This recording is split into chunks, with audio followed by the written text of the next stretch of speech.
The king of cheese, Giorgio, is joining me today, and with those Italian roots, of course, he's going to cook me a delicious pasta dish. Giorgio, what are you cooking? Well, today we want to bring our version of a cheesy matriciana.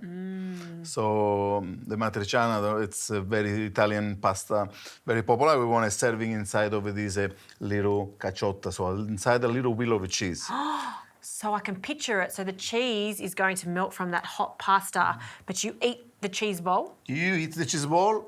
Yes. I love Plus, it. we're going to put a dome of cheese. Because there's not enough cheese already. Cheese is never enough.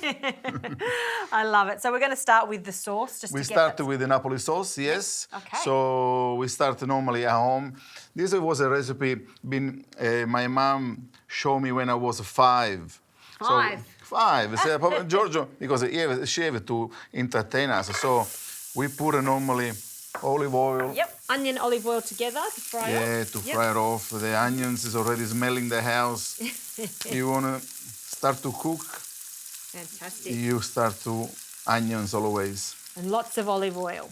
So amatriciana, I never say it right, Giorgio. Amatriciana. Amatriciana is Amatriciana because it's coming from a town called Matrice. Okay, yes. So it's a lot of people sometimes know the name of the product, but they're not connecting the product to what the origin is. Matriciana because it comes from Matrice. It's Amatriciana, but in reality it's Matriciana with no an A at the beginning. Aha, fantastic. And what makes this specifically, this dish, is the guanciale that we use inside Well, the dish. the guanciale, it's a very unique product, become popular lately because of Matriciana, but especially because of carbonara.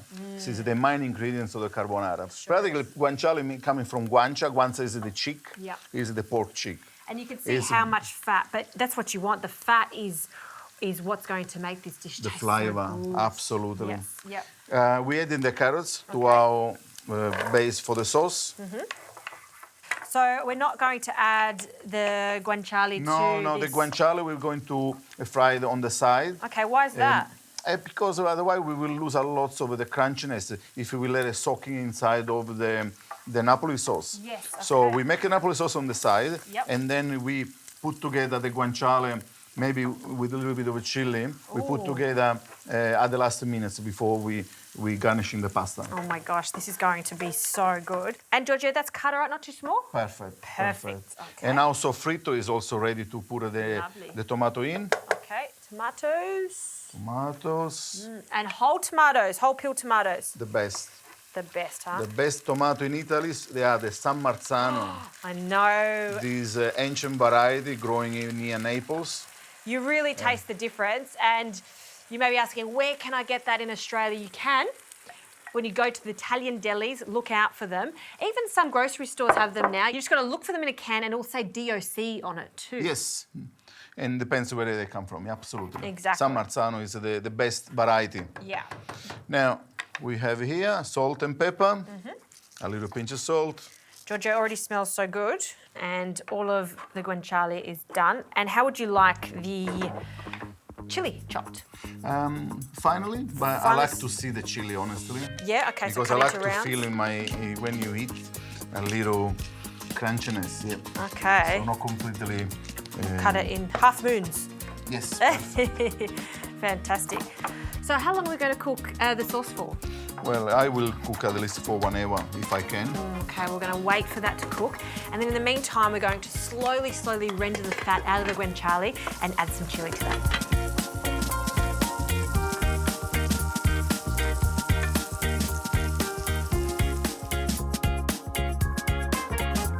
The sauce is ready. It's been cooking for 1 hour. We got the guanciale.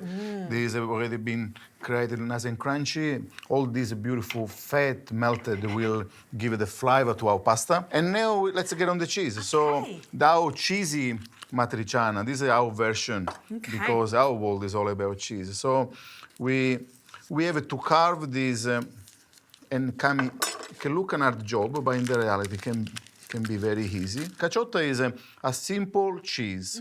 In Italian, cacio is a generic word for cheese. In Spanish, it's queso. Yep. In Italian, it's cacio. Okay, I didn't know And that. that's why also the famous cacio e pepe Yes. cheese and pepper. Of course, of course. So what do we do at the moment? We help ourselves with this mold for Cookie cutter kind of a corn. thing, yeah. Yes, for the pastry, for the Yeah, biscuit. yeah. And then we help ourselves with a spoon to carving and create like with the cheese a little ball. Can I have a taste? Yes.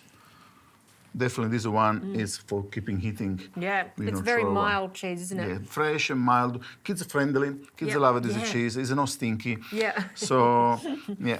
And does it melt really well? Is it very Melting good melting fantastically, cheese? yes. Yeah. We can use this for our sandwich or we Yeah. can put for extra cheese on a pasta if we want. And how You want to good is- finish to do this? Yeah, I'd love to. And you can see how it's taking shape. This is going to be the cute bowl for our pasta to sit in.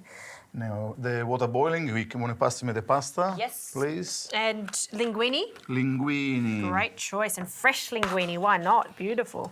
Magic moment of putting the pasta in. I love putting pasta. Yes. And have you added some salt to the water, Giorgio? Not yet. I do normally after. Okay. After, before, it's the same. As long as there's salt in the water. As long as we put the salt. We put it all. Fantastic. And I'm going to stop right here because I don't want to make a little hole in the base of it. And don't forget, it will start melting as that pasta hits Some it. extra salt. Salt. All right, so pasta's in. Because it's fresh pasta, it takes no time at all to cook.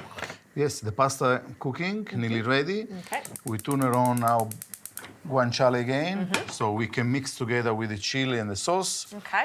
Chili in now? Chili in, please. Okay, chili. Ooh, a little sizzle. I like how you're adding the chili now and not too early. No, Just so we got that because freshness of it still. You want it fresh, definitely. We Ooh, smell very nice. so good. And we put some of our Napoli sauce in, Oh, yum. just enough for our pasta. Yeah. I love how you can see all of that fat in there mixing in with the tomato sauce. Oh, this will be all our yummy. It smells fantastic. And some of you may ask, why don't you just cook the guanciale at the beginning with the onions and then add the tomato? But you don't want to do that because you want the crispiness still. Absolutely. You want the crispy in your mouth over the guanciale. If you let it soaking and cook into the sauce, you will lose that. Yeah. And that's it. We're ready with the pasta. Pasta. Okay. Let's taste. I think the pasta will be ready. Want to taste? Oh, yes, cooked. Let's see. We take it. I love that. I always find when I do a small batch of pasta, the taste is always better. Yeah, because there's more dressing and Yeah. more Dressing, I love that. The sauce, the dressing, same, sauce. same. How we call it? More sauce, definitely. More condiment. And now this is where the magic happens, bringing it all together. Each strand of pasta being completely coated in that fatty, Beautiful. tomatoey sauce. Smell fantastic. So good. Justin, you need to help me for put Okay. together because I'm too rough. I'm not for these nice, gentle, cute things. Georgie, I'm nervous though if I don't make it look perfect. Definitely better than me. I'm going to use a little help from a ladle here. Grab a big mound of the pasta and sort of twirl it in the spoon, make a little nest. And you can do it twice if you don't get enough the first time. And then into the pasta bowl. Oh my gosh, how cute. Tell me about the next cheese that we're adding. The next cheese, nobody never had before. The famous popular burrata. Actually, we're using a little mini burrata. And burrata, I mean, it's famous for breaking into it and all the curds melt out Absolutely. of it. So we will have all these stracciatella, the inside of the burrata, going down and follow and cover our matriciana and make it even more yummy. There Now, it is. Delicate hands, right? please. Oh, you just don't want to burst it. Look at this little pocket of joy right there. I could just eat that as is. Okay. Look at that. Look at that. Fantastic. A little bit of basil, Oh, wow. a little bit of salt, Yeah. a little bit of pepper, Giorgio. a little bit of olive oil. What fun. Imagine someone serving this at home. If you are Look a at that. cheese lover, you're going to love this. Yeah, look at that. It's gorgeous. Giorgio, should we have a taste? Wow, we've been waiting. It smells so good. Okay. To you, the owner, over to cut this burrata. All right.